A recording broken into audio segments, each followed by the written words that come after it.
Stage पर जल्ला furrows और मेरे सामने और मेरे देश के बहुत प्यारे लोग, खुदा ने आज तक उस कौम की हालत नहीं बदली, ना वो खुद ख्याल जिसको अपनी हालत के बदलने का। शायद हम कहता है कि जब तक आपको अपने वजूद का एहसास नहीं होगा, उस वक्त तक ना आप तरक्की कर सकते हैं और न ही आप अपनी जरूरतों को पूरा कर सकते हैं। आपको अपनी जिंदगी, अपनी जरूरतों का एहसास होना जरूरी है। आपके अंदर मानवता, आपके अंदर इंसानियत, आपके अंदर लोगों के साथ रहने जुलने का जज्बा, आपके अंदर लोगों में अपनी ख्यालात को, अपने जज्बात को और अपने विचार जो इस मानव के अंदर पनपते हैं, उन विचार को लोगों में प्रदान कर दें, तकसीम न कर दें, बांट न दें, उस वक्त तक आप अपनी जिंदगी का एहसास नहीं हो सकते। अगर आप ये महसूस करते हैं कि हम मानव हैं, हम फुला हैं, तो हम आपसे पूछते हैं कि हम फुला हैं, आप अगर इंसान हैं तो आपकी इंसानों के ताल्लुक से भावनाएं क्या है? आप कमजोरों के ताल्लुक से क्या भावना रखते हैं? आपको गरीबों के ताल्लुक से आपका क्या विचार है? आप रईसों के बारे में क्या विचार रखते हैं? आप ये विचार रखते हैं कि रईसों के बारे में जो जरूरतमंद है उनके बारे में सिर्फ सोचते हैं, उनके पास ज्यादा सोचते हैं, तो मैं सोचता हूँ कि आपको एक जगह और है जहां पर जाकर आपको खुद का पता लगाना चाहिए।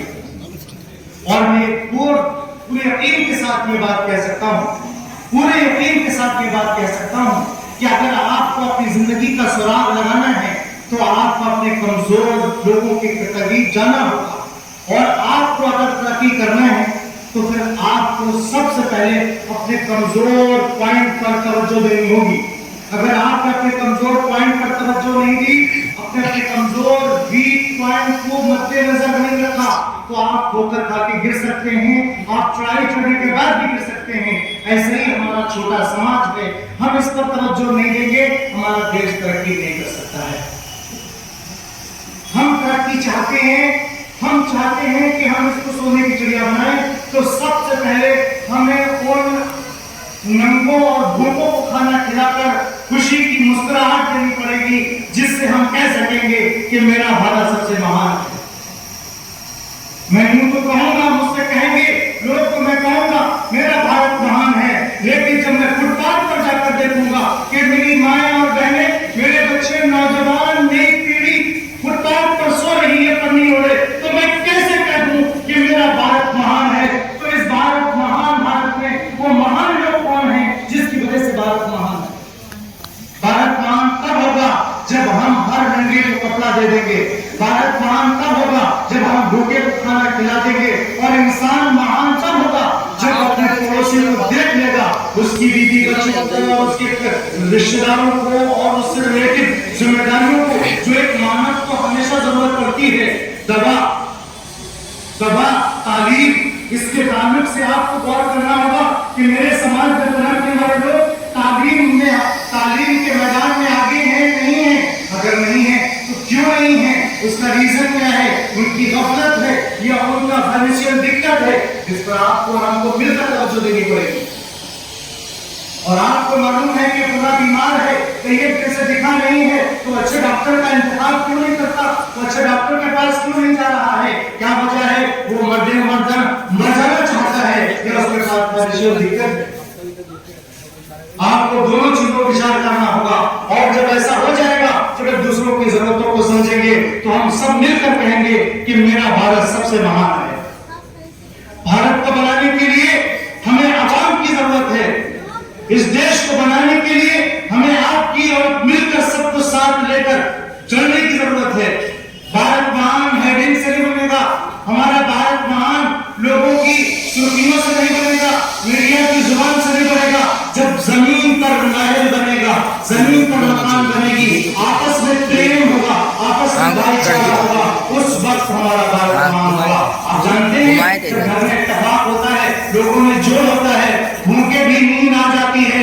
भूखे भी नींद आती है जब घर में टकराव हो जाता है, बेहतरीन खाना बना हुआ हो, खाने का मन नहीं करता है, खाना मौजूद है, पेट भूखा होता है, तो इससे समझ में आता है कि अगर हम इख्तिलाफ करेंगे, हम लड़ाई झगड़ा करेंगे, हम भेदभाव करेंगे, हम एक दूसरे को बांटने की कोशिश करेंगे, हम खंड खंड होने की कोशिश करेंगे, हम इतने कमजोर होंगे कि हम तिनका भी नहीं हटा सकेंगे। और जब अखंड हो जाएंगे, हमारी भावनाएं दूसरे से मानव के बेस पर रुक जाएंगी, जुट जाएंगी और मानवता को समझेंगे, हम मानव को समझेंगे, फिर हम एक हो जाएंगे, फिर हमारे सामने बड़ी ताकतें हो सकती। हम जानते हैं कि हमारी सोसाइटी में बहुत से दानव हैं जो मानवता को खा जाना चाहते हैं, जो हमें बांट देना चाहते हैं, जो हमें खंड खंड कर देना चाहते हैं, जो ये नहीं चाहते कि हम मोहब्बत की फूल खिलें और मोहब्बत की फिजा हो और मोहब्बत भरा ऑक्सीजन हम सब पाएं, एक दूसरे की भावनाओं को समझें, एक दूसरे को मुबारकबादियां पेश करें। ऐसे लोग हैं जो ये नहीं चाहते हैं, तो हमें आपको उठ कर जवाब देना होगा। जो उनका काम है वो अहले सियासत जाने, जो उनका काम है वो अहले सियासत जाने। मेरा पैगाम मोहब्बत है, जहां तक पहुंचे, मेरा पैगाम मोहब्बत है, जहां तक पहुंचे।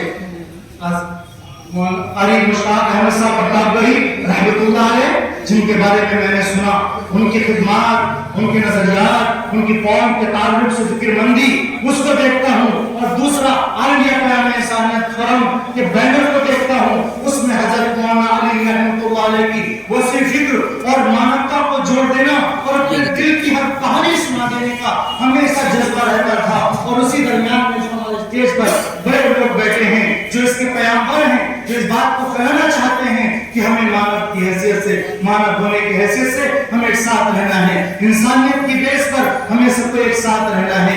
आज मैं देख रहा हूँ आप इतने लोग बैठे हैं, यहाँ बैठने से, आपको आ जाने से, मैं साफ कहता हूँ कि एक कंबल मिल जाने से, एक स्वेटर मिल जाने से आपकी जिंदगी पूरी नहीं हो सकती, आपकी पूरी नहीं हो सकती।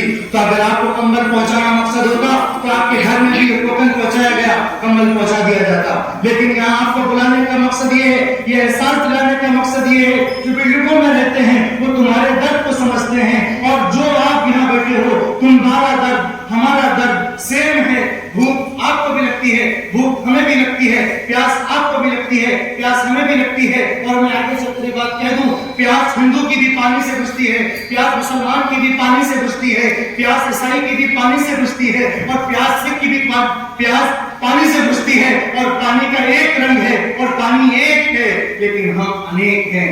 आप हमारे घाट से पानी नहीं पी सकते, आप हमारे यहाँ से पानी नहीं पी सकते। पानी ने कभी इनकार नहीं किया, पानी ने हमेशा आपको बुझाया है, वो चाहे हिंदू के घर में लगी हो या मुसलमान के घर में लगी हो, अमीर के घर में लगी हो या गरीब के घर में लगी हो, पानी ने हमेशा आपको बुझाने का काम किया है। हमें पानी की तरह बगैर किसी भेदभाव के आगे बढ़ना होगा। और आग जान लीजिए, आग जलाती है, आग जलाती है, आपको मैं नफरत कर रहा हूँ, पानी को यहाँ मैं मोहब्बत से रहा हूँ।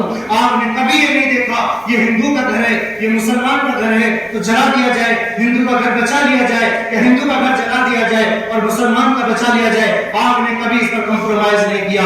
आग ने जलाया मेरा भी, आग ने जलाया तेरा भी। राह कहते हैं लगेगी आग तो आएंगे कई घर में, यहाँ सिर्फ मेरा मकान पूरी है। तो आपने कभी किसी से समझौता नहीं किया। तो आपको मिलकर हमें पानी और ऑक्सीजन की तरह बनना होगा। ऑक्सीजन को चेक कर लेते हैं, ऑक्सीजन मुसलमानों का अलग नहीं, हिंदुओं का अलग नहीं, सिखों का अलग नहीं, बुद्धिस्टों का अलग नहीं, सबके लिए ऑक्सीजन वही है जो पेड़ों से मिलता है। हमें हमारे भी पेड़, जो पेड़ कमल है वो भी हमारा है, गुलाब है वो भी हमारा है, गेंदा है वो भी हमारा है, वो भी हमें ऑक्सीजन दे रहा है, आम भी ऑक्सीजन दे रहा है, नीम भी ऑक्सीजन दे रहा है। ये और बात है, वही पेड़ इस विज्ञान में ऑक्सीजन दे रहा है, लेकिन हमें जिंदगी दे रहा है। हमें जिंदगी देने में हमारे साथ भेदभाव नहीं कर रहा है। तो हमें और आपको किसने अधिकार दे दिया इतना कि हम लोगों में भेदभाव करें? हमें भेदभाव को मिटाना है। ये संकल्प ले रहे हैं यहाँ बैठकर कि हमें भेदभाव को खत्म करना है, भाईचारे को आम करना है, हमें मोहब्बतों को आम करना है। अगर हम मोहब्बत को आम नहीं करेंगे तो फिर मोहब्बत का अपोजिट जो है, मोहब्बत का अपोजिट जो है वो नफरत है। नफरत तुम्हारे और मेरे घरों को जला कर राख कर देगी, मेरी नस्लों को जला कर राख कर देगी और आपको, हमको, सबको खत्म कर देगी। अगर करामत इस बात को समझते हो कि एक अपने समाज को जोड़कर हम इंसानियत को जोड़कर कहो तो हम महान हैं। नफरत की बात है, न अदावत की बात है, मेरी जुबान पर सिर्फ मोहब्बत की बात है।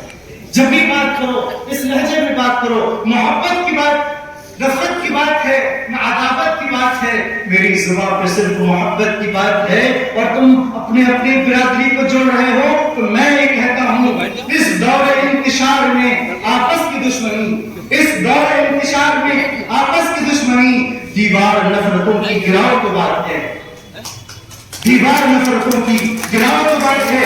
यूं तो आप जिसको चाहे गिरा सकते हैं, जिसको चाहे उठा सकते हैं। अगर मानवता जहां गिरी, जिस तरक्की के नीचे मानवता होगी वो तरक्की नहीं होगी, वो कब्जा होगा और वो अहंकार होगा, और अहंकार ज्यादा दिनों चलने वाला नहीं होता है। मेरे भाइयों, मेरी बहनों, मेरे भाइयों और मेरे यहाँ जितने बुद्धिजीवी बैठे हैं, मैं सबको बहुत अपना बड़ा कहता हूँ और मैं सिर्फ अपना एक पाठ सुना रहा हूँ, मैं एक लेसन सुना रहा हूँ आपको। ये हमारे बड़े हैं जो आपके सामने अपने विचार को, अपनी फिक्र को, अपने अफकार को और अपनी मानवता आइडियोलॉजी को आपके सामने पेश करके आपको मुफीद बातें बताएंगे।